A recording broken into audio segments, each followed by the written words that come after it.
The rise of right-wing authoritarian dictatorships in Europe throughout the interwar period occurs most notably in Italy, Germany, and Eastern Europe.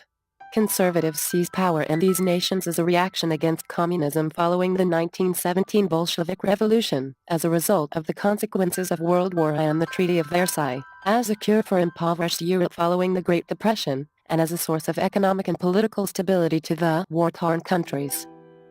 The earliest extreme right-wing movement occurs under Benito Mussolini in Italy. It is, in part, a reaction to communism and liberalism. Fascist governments are characterized as anti-democratic, anti-Marxist, and anti-parliamentary. In addition, social turmoil led to fear of communist revolution.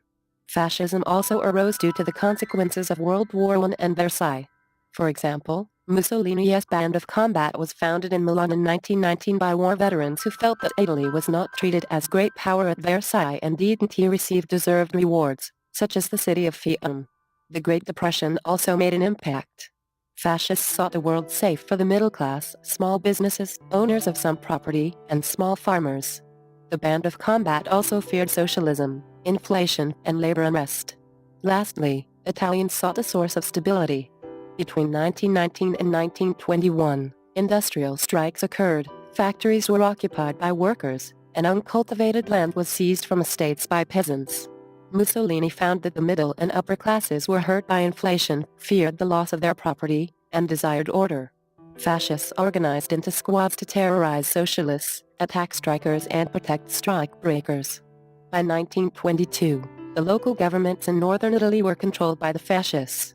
Politically, the fascists wanted to overcome class and party conflict in exchange for national purpose and honor. This subtly refers to the wartime government, in which parliament ceased to function and ministers ruled by decree. In the 1919 election, the Socialist Party and Catholic Popular Party gained seats in Chamber of Deputies, but refused to cooperate with each other, which resulted in political deadlock. In 1921, Mussolini and 34 others were elected to Chamber of Deputies. By October 1922, the fascists had organized a march on Rome, and King Victor Emmanuel III responded by appointing Mussolini as prime minister. He quickly began to consolidate his power. German Nazism includes rejection and contempt for socialism/communism, partly due to Hitler's association of Bolshevism with Jews. It also includes disgust for World War I and the Paris peace conferences. Germany lost territory, resources, military might, and pride justified by the war guilt clause.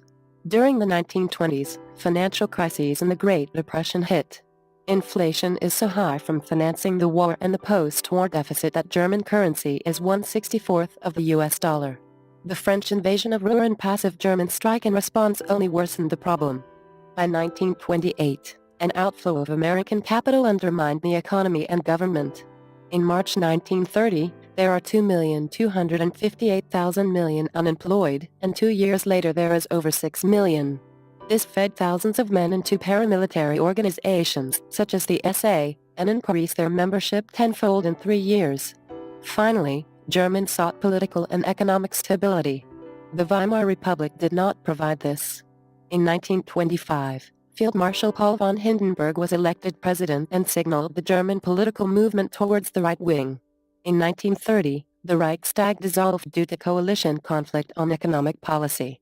Kurt von Schleicher becomes chancellor in December 1932 and moves towards a broad-based coalition in the Reichstag. This frightens the conservative advisors of President Hindenburg, and they suggest the appointment of Hitler instead because of his conservative outlook.